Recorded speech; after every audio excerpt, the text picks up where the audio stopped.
Lapins, renards, oiseaux, chenilles, papillons, fleurs, arbres.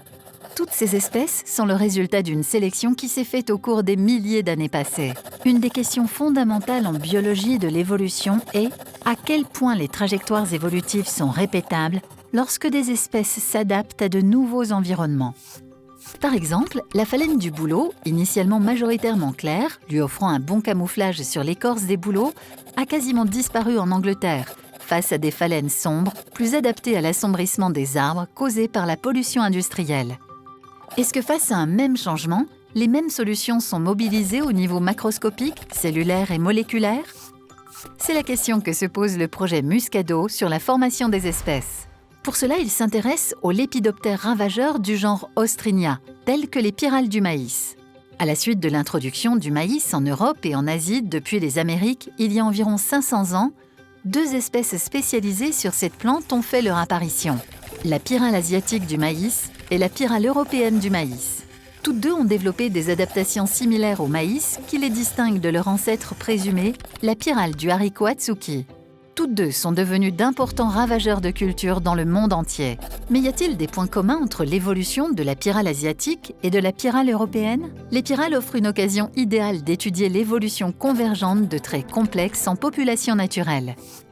Pour étudier l'évolution convergente des pyrales sur le maïs, l'équipe de recherche observe plusieurs traits connus pour leur rôle important dans l'adaptation à la plante hôte. La préférence d'oviposition, la performance larvaire, et enfin le comportement de géotaxie des larves, c'est-à-dire leur tendance à se déplacer en réponse à la gravité, force qui les attire vers le bas. Les 3 espèces de pyrales sont élevées dans le même laboratoire et sont comparées à plusieurs niveaux. Au niveau génomique, les espèces possèdent-elles les mêmes répertoires de gènes et les mêmes séquences? Au niveau transcriptomique, les espèces expriment-elles les mêmes gènes lorsqu'elles se développent sur différentes plantes hôtes? Au niveau phénotypique, les larves possèdent-elles les mêmes comportements adaptatifs?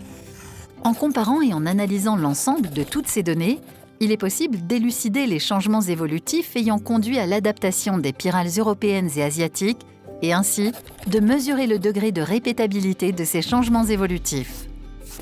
Les premiers résultats indiquent que le ravageur du maïs européen se distingue des 2 autres espèces par l'apparition d'une inversion chromosomique, qui pourrait avoir joué un rôle dans la formation de l'espèce et son adaptation au maïs.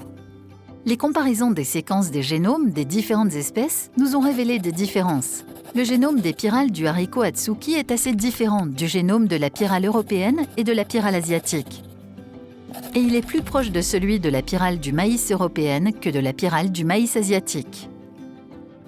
Ces variations pourront nous guider vers la découverte des mécanismes moléculaires impliqués dans l'adaptation des pyrales au maïs. De plus, lorsque l'on regarde les récepteurs se trouvant sur les antennes des pyrales adultes, on remarque que les pyrales du maïs possèdent bien moins de récepteurs que la pyrale du haricot. Les pyrales du maïs asiatique sont bien plus résistantes au dimboa que ne le sont les pyrales européennes.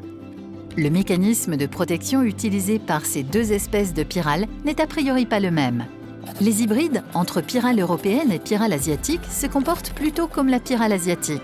Tous ces résultats indiquent des similarités dans l'évolution des pyrales du maïs par rapport à leur ancêtre du haricot.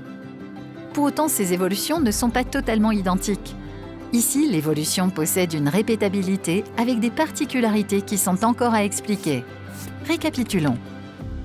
Les espèces qui nous entourent sont le résultat d'une évolution qui s'est faite sur des milliers d'années. La pyrale est un modèle parfait pour étudier l'évolution convergente de traits complexes en population naturelle. Ces évolutions peuvent être phénotypiques, transcriptomiques ou génomiques.